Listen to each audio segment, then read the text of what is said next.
All right, safety and risk management pros, welcome back to another deep dive today, brought to you by Safety One Source. Yes. And we're talking all about OSHA. Of course. And those recent changes to electronic submission requirements for injury and illness records. You know, a lot of folks hear OSHA and just kind of tune out, Uh-huh. but this is one of those things you got to pay attention to. Right. Yeah. Because non-compliance can lead to some pretty hefty penalties, but more importantly, Yeah. understanding these requirements can really help you create a safer workplace for everybody. Right. And that's really what we're all about here Absolutely. at Safety One Source. And in this deep dive, Yeah.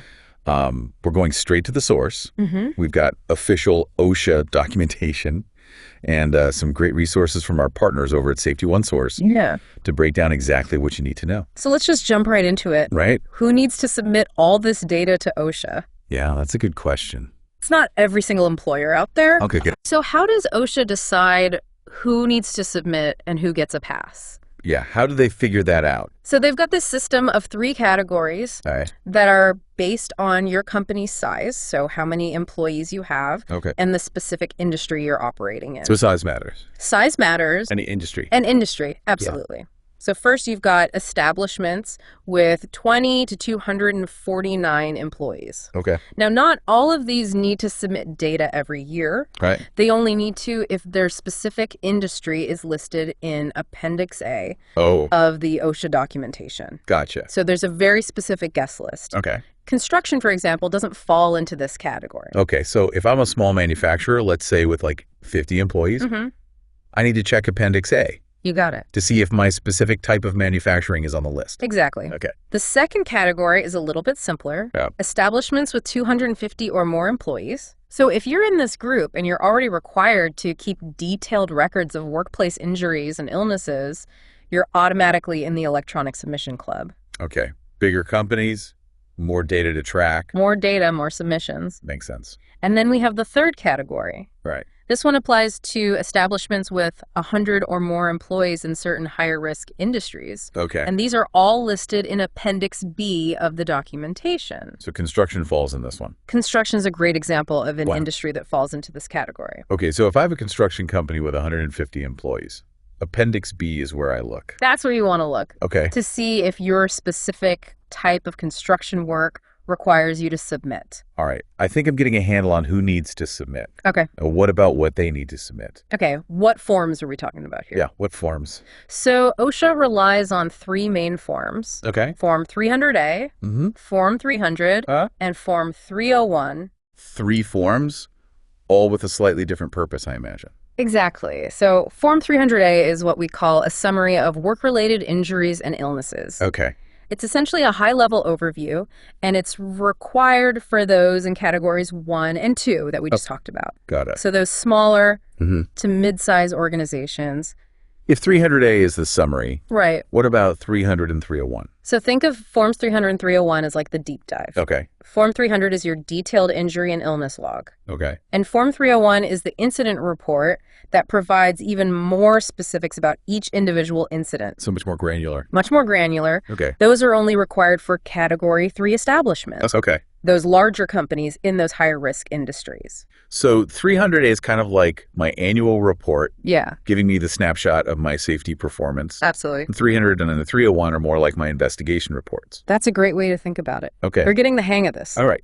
Now, it's important to remember that while these forms are very thorough, not every single piece of information needs to be included. Wait, really? Yeah. We spent all this time filling out these forms and we don't submit all of it. Well, there are exceptions, and for good reason. Okay. For example, to protect employee privacy, you no longer need to include employee names in the electronic submission. Okay, that's good to know. Yeah, so OSHA has made some adjustments with that in mind. Makes sense to me. Okay, so we've covered who needs to submit Mm-hmm. and what forms are involved. Yes. There's one more crucial detail, Okay, hit me. the deadline. Right, because there's always a deadline. Always the deadline. When do we have to get all this into OSHA? The deadline is March 2nd of the year following the covered calendar year. Right. So for injuries and illnesses that occurred in 2024, Mm-hmm. you have until March 2nd, 2025. Oh, so we got some time You've got some time to get that data in. to get the data in. Okay. But knowing the deadline well in advance is key. Right. You don't want to be scrambling last minute. Don't scramble. So we've covered who, what, when. Mm-hmm. Anything else our listeners need to know about these requirements? There are a few nuances that I think often trip people up. Okay, I like to be nuanced, so let's talk about it.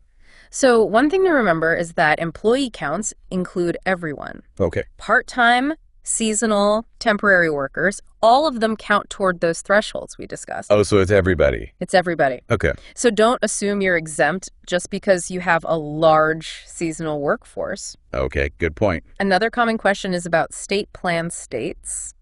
Oh, yeah. Good question.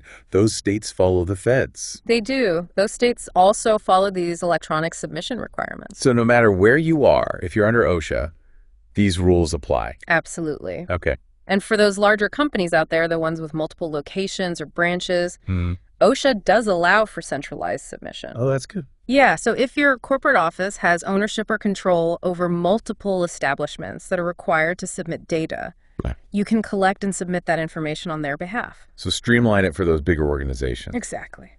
All right, last question. Maybe a little nitpicky, but Yeah. what about companies that use like numbers or codes to identify their different locations? Yeah. Can they use those in the submission? They can, but there's a caveat. Okay. You have to include the legal company name somewhere, either as part of that establishment name or separately. So no hiding. No hiding. OSHA wants to know exactly who they're dealing with. Makes sense. They- Clarity and accuracy seem to be key. Clarity and accuracy are essential throughout this process. Okay, I think we've covered a lot of ground here. I think so too. We've walked through who needs to submit, Mhm. the forms, the deadlines, Yeah, and even some of those tricky nuances. absolutely. So the next part of our deep dive, we're going to unpack how to actually submit this data electronically. Hooray. And more importantly, how to leverage it to create a truly safer workplace. Looking forward to it. All right, we'll be right back after a quick break. You know, this shift to electronic submissions, it's not just about checking boxes for OSHA. Right. It's about unlocking all this data that Yeah. you can actually use Right. to manage safety and risk in your organization. Okay, I like that. Yeah. So how do we make sense of it all? Well, you're right. Data analysis can be kind of a daunting task, Yeah. but it's not about getting lost in the numbers. Okay. It's about asking the right questions and using the data to kind of tell a story. Okay, so like what questions should we be asking? We'll start with the basics. Okay. What are the most common types of injuries and illnesses you're seeing? Okay. Where are they happening? Yeah. What are the contributing factors? Mhm. Are there any patterns or trends emerging? So it's really about looking for those root causes Exactly. and those potential hazards Yeah. that might be lurking there. So, for example, let's say you're noticing a spike in musculoskeletal injuries in Yeah. your warehouse. Mhm. By analyzing the data, you might discover that these injuries are happening more frequently during certain shifts or in specific areas of the warehouse, Oh, interesting. or even among workers who are performing certain tasks. So you can kind of start to pinpoint where to look. Exactly. And that's where the real power of this data lies. Yeah. It allows you to be proactive, Right. identify those risks Mm-hmm. before they result in more injuries. I like it being proactive instead of reactive. Absolutely. Shifting from reactive to preventative. Okay. But data analysis can be a little intimidating. It can be. What are some tips for making sense of all this information without needing a PhD in statistics? You don't need a PhD. Okay, good. Start by focusing on the key metrics Okay. that are most relevant to your organization's specific safety goals. So if our goal is to reduce slips, trips, and falls, Mm. we would focus on data related to those types of incidents. Exactly. Look for trends over time. Are the numbers going up? Are they going down? Mm-hmm. Are there any seasonal variations? Uh-huh. Compare different departments or work areas. Are Mhm. there any outliers? Okay. And what about benchmarking against industry averages? Yeah, OSHA provides industry-specific data Oh, okay. that you can use to see how you stack up against others in your sector. That's really helpful It is. to know where you stand. Absolutely. Okay, this is all great, but what about those of us who might not have, Yeah. dedicated data analysis software Mhm. or even the resources for that? Sure. What can we do? You don't need fancy software Okay. to get started. A Cool. simple spreadsheet can be really powerful. Okay. You can track incidents, categorize them, create charts and graphs to visualize trends. Charts and graphs. I like it. Yeah, and there are a lot of free resources available online. Oh, that's good. OSHA's website Yeah. has a ton of information, including guides on data analysis, sample reports, even training materials. Great. And Safety One Source. And Safety One Source, of course. We've got your back. Absolutely. Okay. So we talked about analyzing the data. Now, how do we use it to make a difference? Okay, so this is where it gets exciting. Okay. I'm ready. Once you've identified those key trends and areas for improvement, it's time to develop an action plan. I love a good plan. Yeah, this could involve revising your safety procedures, implementing new training programs, investing in ergonomic equipment, or even making changes to the physical layout of your workspace. So really, it's based on what we find in the data. It all comes back to the data. Okay. So if your analysis revealed a high number of slips and falls in a particular area, you could consider installing non-slip flooring, improving lighting, implementing a stricter housekeeping regimen. Okay, those are great ideas. Yeah. But it's not enough to just implement solutions, right? You have to track their effectiveness. Okay, how do we do that? Well, establish clear metrics to measure the impact of your actions. Okay. Are incident rates decreasing? Right. Are employees reporting fewer near misses? Yeah. Is there an overall improvement in safety perception? So it's all about tracking those changes and seeing if what we're doing is working. It's a constant feedback loop. I like it. Yeah. And I'm sure communication is key Communication is key. in this whole process. Keep everyone informed about the progress you're making. Share the data. Highlight successes and acknowledge challenges openly. Transparency. I That's love it. Transparency. And don't forget to celebrate those wins. Celebrate the wins. Absolutely. Recognizing and rewarding teams and individuals who are contributing to a safer workplace can go a long way. For sure. Yeah. Okay, we've talked about the OSHA regulations. We talked about analyzing the data and developing those action plans. Yeah.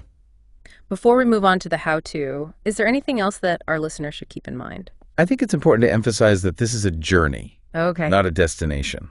Oh, I like that. Safety is an ongoing process of continuous improvement. So true. Embrace the learning process. Be open to new ideas and new approaches, and never stop striving to create that safer, healthier work environment. Beautifully said. Thank you. And, Safety One Source is a great resource in all of this. We are here to help. They offer expert guidance, practical tools, and a wealth of information to help you navigate all the complexities of workplace safety. It can be complex. It can be. But we're here to simplify it. All right, so let's move on to the final part of our deep dive, where we explore some practical strategies for maximizing the value of electronic submissions and data analysis. Okay, so we've talked about the importance of good data and how to analyze it for those insights. But how do we take action and actually make our workplaces safer? Well, you got to have a plan. Of course we need a plan. Don't just dive into the data without a roadmap. So what are the key elements of a good action plan?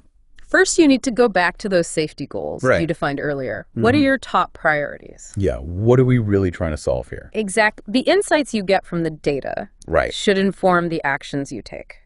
Okay, and I'm guessing we should involve our stakeholders in this too. Oh, absolutely. Frontline workers, supervisors, management, get everyone's input. Everyone's on board. Get their perspectives. Okay. Now with your priorities straight and your stakeholders aligned, it's time to brainstorm solutions. Okay. This could involve anything from revising safety protocols to implementing new training programs, investing in ergonomic equipment, or even changing the layout of your workspace. So it's really tailored to what we found. Yeah, it's all about the data. Okay. For example, let's say your analysis shows a lot of slips and falls in a certain part of your warehouse. You might think about installing non-slip flooring, improving lighting, or even a stricter housekeeping regimen. Makes sense to me. Right. So the data guides the solutions. It all comes back to that data. But then we also have to make sure those solutions are working. You have to crack their effectiveness.